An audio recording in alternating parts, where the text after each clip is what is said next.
Thank you so much for sending in your 3 questions. My name is Saken from OSM Vision.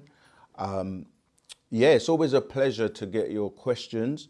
Remember, you can film yourself using your mobile, get good lighting, good sound quality, and then ask 3 questions, and then upload your video to osmvision.wetransfer.com, and we'll get those answered for you. So we've received 3 questions, and we're going to go straight into the questions. And yeah, let's do it. Hello, I'm Shalima, and I am in the United States, Atlanta, Georgia, and I am an avid reader. I used to live in Brooklyn, not too far from the Brooklyn store. So I used to go walk down and collect some books and read some of the books over there. So I'm very familiar with some of the knowledge that you all were able to get out to the people. So today I have 3 questions. And my first question is about the Ethiopians in Ethiopia. I am aware that they have the Ethiopian Orthodox Bible. Wanted to know the differences with that. Also, that they were never fully colonized and they have the Orthodox Ethiopian Church. So please shed some light on this particular group of people. My next Okay, so the first question is on the Orthodox Ethiopian and the Ethiopian Bible, and if we could shed some light on that. Right, this is again where Wu-Sabat tells you to do research, because when you're saying Orthodox, that's again what we call trick knowledge, meaning that people are saying Orthodox, meaning that it's original or the true one. And we've explained many times that there is no such thing as a true Bible. And one of the tricks is language, because when you're saying Orthodox, that word Orthodox it comes from a Greek word, and so how can the Greeks or Greek writings be original when we know, as we say in terms of religion, starting off with the youngest in terms of the monotheistic religions being Islam, which is only 1400 years old, and then the Greeks, or in terms of the what they call the New Testament, it's like 2000 years old. And this is where within the New Testament is where you get these stories of, like the crucifixion. The whole crucifixion is based on, Jesus coming to die for the sins and remove the sins of the world. And, they don't want to address things like Jesus being married and the different Gnostic or the Gospels, Matthew, Mark, Luke, and John, and the Book of Revelations. There are many things that are literally 2,000 years old when you're dealing with the New Testament, and then the Old Testament, or what they call the Old Testament, but those who study know it to be the Torah, or the books that Moses apparently received from God. And those are the 5 books, meaning being Genesis, Exodus, Numbers, Deuteronomy, and Leviticus. Now, all of that is within 6,000 years. And so when you get to a point where there are so many books that have been left out of what people are calling the Bible, because certain books were put together to compile what people are calling the Bible, right? And this was done intentionally, and many, many, many books are left out. The Book of Jubilee, the Book of Enoch, the Book of Barnabas, the Book of Wars. There are so many books left out.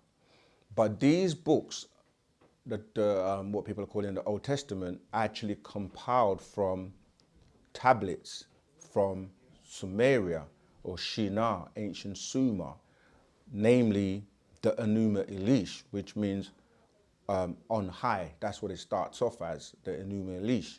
And when we're saying on high, it's because it's dealing with the Anunnaki story when, you know, the craft came and they were hovering above the planet to remove the dust cloud that was caused by a meteorite that hit the planet 2,250,000 years ago, all right? And prior to that, there were other meteorites that hit the planet. And I'm saying that to say that these tablets of the Enuma Elish and the Gilgamesh epics and the Akkadian tablets, the Atrahasis, these are where the biblical stories in the Bible come from. So, you know, in Sumeria, they would refer to the flood story with Utnapishtim becomes the Noah story in the Bible. The characters like the sons of Noah, you know, Cush, Ham, Japheth, etc. These are words that come from ancient Egypt. And to relate it back to your question is that when people say they have an authentic or an orthodox or an original Bible, that's not factual.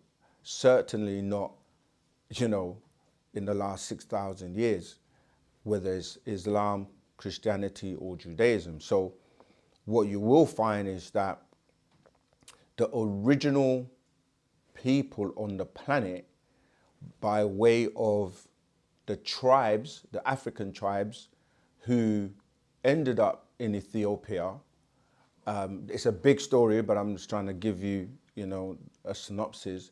When you're saying Ethiopia, you're hearing the word ether relating to these 9 ether woolly hair beings, which really have their roots in the beings known as the Dongolawe, right? So these Ethiopians, and also relating to the Falashas, because the Falashas have a script which is from Amharic, which when you go into the Ethiopian script, there are many different scripts, because you have the heretics, which is dealing with the actual written script, and then you have the hieroglyphics, which came by way of the pictorial or the pictures.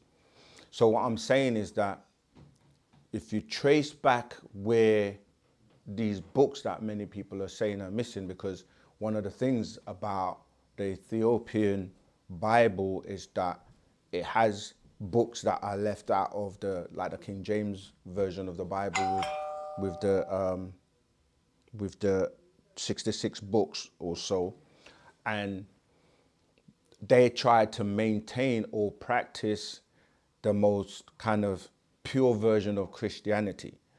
But the point we keep making and trying to emphasize for people is that you've got to come out of religion and come out of these books that only go back so far to 6,000 years. In fact, we predate religion. So it's a misnomer to try and say, well, we have the oldest one and this is the authentic, or this is the version that we're going to follow, which still keeps you within religion.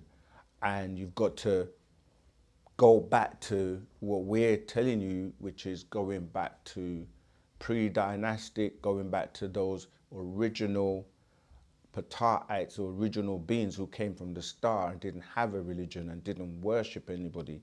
They lived a way of life known as Wu-Sabat. And that's where you really need to plug into, because what people keep doing is trying to keep us trapped in religion, keep us trapped in another version of a version of a version. And so, yeah, we're not really, it's not authentic in the sense of it's not original, because it all comes back from these Anunnaki scripts. And yes, if you want to practice something that is actually better than what you have today, which is a much, much, much watered down version, then you would go to the oldest. But at the moment, in this day and time, we're in a new 24,000 year cycle, and it's about Wu-Sabat, learning your language, which is the original language, learning your culture, learning your way of life, and giving back these books that bring us and trap us back in religion. So when you said ether or Ethiopia, you're saying the ether utopia or the ether people, And I mentioned the Dongolawe because they were those fuzzy hair beings where you go back, because when you're saying words like Ethiopia or Kush or Ham, these are just talking about these black people that actually predate the Bible, you see. So I'm saying plug back into your original way of life, which is Wu-Sabat, and as opposed to trying to plug into something that is still under religion. I hope that's answered that first question. I'm actually going to probably do more videos to go into more detail on that. My next question is about the Emerald Tablets, because I've read the book a couple of times and I see Forbidden Knowledge. Billy Carson has a retake on it where he has footnotes and everything. So shed some light from you all's perspective about the Emerald Tablets and how we can utilize this book of knowledge today. It did speak of like initiate and activation. It has a ton of information. If you all could shed some light, that would be great. Okay, so that's the second question, to shed some light on the Emerald tablets. And just to carry on from what I was just saying with the first question, is that if you were to Google the oldest Bible, say on the internet, you're gonna get results such as the Sinai, the Sinaiticus. Yeah, this is the Bible with the debate with Billy Carson, as the sisters just mentioned, the Sinaiticus. And if you look at the word Sinai and the us, the us relates to the Greeks. Again, like when you look at word like Osiris with the OS at the end, or the US at the end, or like Atlantis, the tis, the is, this will tell you that a lot of these words are coming from Greek. All right. And there are so many books, and there are fake versions of the fake versions of the fake versions. So it's easy for someone to claim and say, you've got a fake version, and claim they have an original. So when we're saying Sinai, this is where Moses of the Torah was supposedly, he went to the mountain, right, to receive the tablets from, they say God. He met God in a burning bush, right, and came back down with his tablets. Now, the burning bush, how can a bush burn but it's not burning? So what happened actually is that when you actually go and look on the map, you will see that there's a location referred to as the Sinai Peninsula. And if you look at it, it's literally in Egypt, kind of, the top of Egypt. And so Moses apparently went there and received these tablets. What they don't tell you or teach you is that he encountered a master, a being that had students that he was teaching, and they were, in a circle, and he was teaching them. And what he called a burning bush was a light bulb, because the elders knew. You can go and look at the walls of Egypt, and you'll see the drawings of light bulbs, because they had that technology. They knew how to create light bulbs, and they were sitting. And this is what he referred to as, he saw God, or the Elohim. And this being was none other than Tahuti, the scribe, the teacher that I mentioned previously. And he was teaching, and he asked Moses, asked to get a piece of this, these teachings. And then he brought them back down. And this is where, when you say Moses, you're really saying a student of Tahuti, because he was known as Thotmos or Tahutimus, right?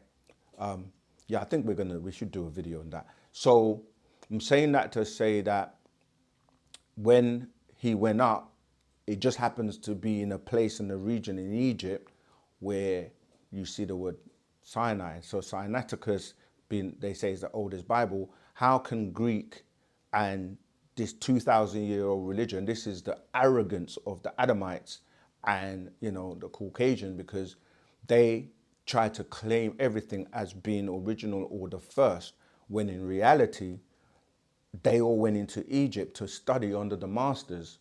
And some of the schools in ancient Egypt were, and some of the things that were taught were in the pyramids. And there were different levels known as the higher mysteries. So when they would come into Egypt, they would be taught. So when you look at, in today's society, you look at like I said, the Europeans, the Adamites, they always, no matter what it is, whether it's dealing with intellect, whether it's dealing with religion, whether it's dealing with anything, they have to quote the Greeks, like the philosophers, right? So you have people like Plato, Pythagoras, Socrates, Aristotle, all of the greatest minds that they talk about in Egypt all went to, in Greek, in Greece and Roman, background, they all went to Egypt and got their knowledge from Egypt. Pythagoras, they all come back and then try and pretend and claim it to be theirs. So I'm saying that to say that you cannot go by, the Greek teachings or rendition of what they saying is orthodox or to be true. So what was, I kind of forgot what the question was. Let me just rewind it a bit. Group of people.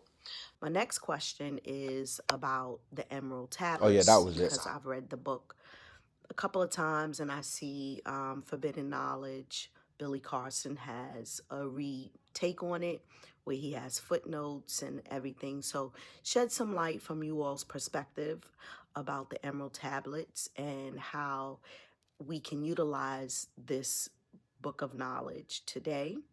It did speak of like initiate and activation. It has a ton of information. If you all could shed some light, that would be great. Okay. Last question. Before we get to the last question, so that's what I was saying, that this being Tahuti is where the knowledge that they're calling the Emerald Tablets and many tablets, and now there are fake ones because people keep remixing them. So, and she mentioned Billy Carson and that whole debate with Wes, don't want to go into that, but the brother was basically just saying to him, they're fake. The Sinaiticus, or the book, as Billy Carson referred to it, the Sinai Bible, was fake. But as I said, all the writings, all the teachings go back to this being Tahuti, who became known as Thoth, and became known as Hermes in Greek, and then it became that people were saying to him he's 3 times great, so he became what do they call him? Hermes Trismegistus, right? Meaning 3 times as great. And all the knowledge on the planet pretty much comes from this being known as Tahuti, or all the students that were studying under him became known as Thotmus or Tahutimus, which is where Moses got the information from when he came down. And then this is what forms the Bible that people are calling the Torah today. And then you get the New Testament that comes from that. Then you get the Quran that comes from the New Testament. But it all leads back to Tahuti in ancient Egypt. And the Emerald Tablets, the true Emerald Tablets, and the information that he has recorded, amongst other stuff, a lot of this is being taught to us by that same being today, who has incarnated again as Dr. Malachi Z.K. York, or Tahuti, or Parnabab Yanun. And we already did a video on this where I read, a lot of information, but I think we're going to maybe do another video to go into more detail. So rather than trying to read the old information put out by the same being, which has now been watered down and regurgitated and remixed, and there are numbers of fakes, fake version, why not come and listen to the same being today, giving you the actual facts, giving you the master's secrets, giving you what we know as Pataruk, which is the way, and get the information up to date. Okay, so yeah, you can read the Emerald Tablets, but come and listen to Tahuti yourself. Read the books that he's putting out now. All right, let's go to the last and final question. is I did look at one of your videos, and it said it basically was saying that Dr. York is Thoth. So I wanted you all to 100% that. elaborate on that. How is this, what, tell us more about that. How did that come about? When did he know he was Thoth? And also Thoth has the ability to move to another avatar body. Would that be a solution for him to move to another avatar body since he's locked up? Thank you for taking my question, and I'm going to keep watching. Have a great day. Okay, so the last and final question is about Dr. York being the reincarnation of Tahuti. Now, what we're saying is that we're in a new cycle, and this is a mission, and he has incarnated in that particular body because that's the body that was chosen to come and break the cycle of ignorance and bring about the sun cycle. And you can find this also in the Bible in Malachi chapter 4 verse 2, talking about the Son of Righteousness. And the word Malachi is because he's the being that wrote that book of Malachi that many people don't know. He's known as, when you say Malachi, you're saying Malachi Zadok or Melchizedek, Malachi Zedek, the angel of justice that is coming with righteousness to basically move us into this new cycle referred to as the sun cycle or the Aquarian age. And he has no mother or no father because he keeps incarnating over time in different cultures as well. He's referred to by different names. That's where you're using the word Thoth, as I said, that's a rendition from the word Tahuti.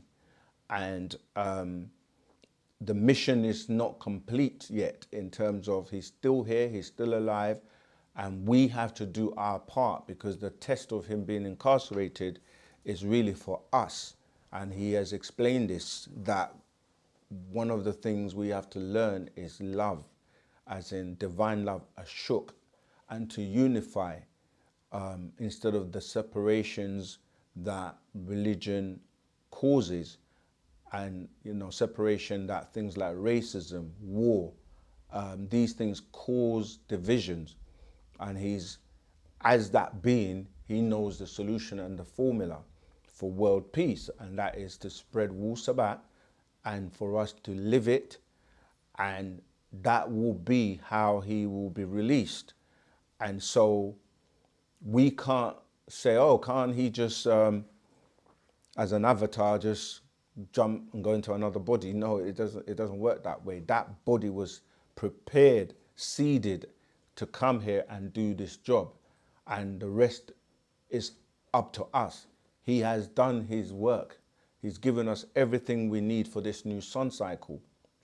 The problem is we're still caught up in religion. We're still trying to have different versions and remixes of religion which keep you trapped and dumbed down and not elevating your mind.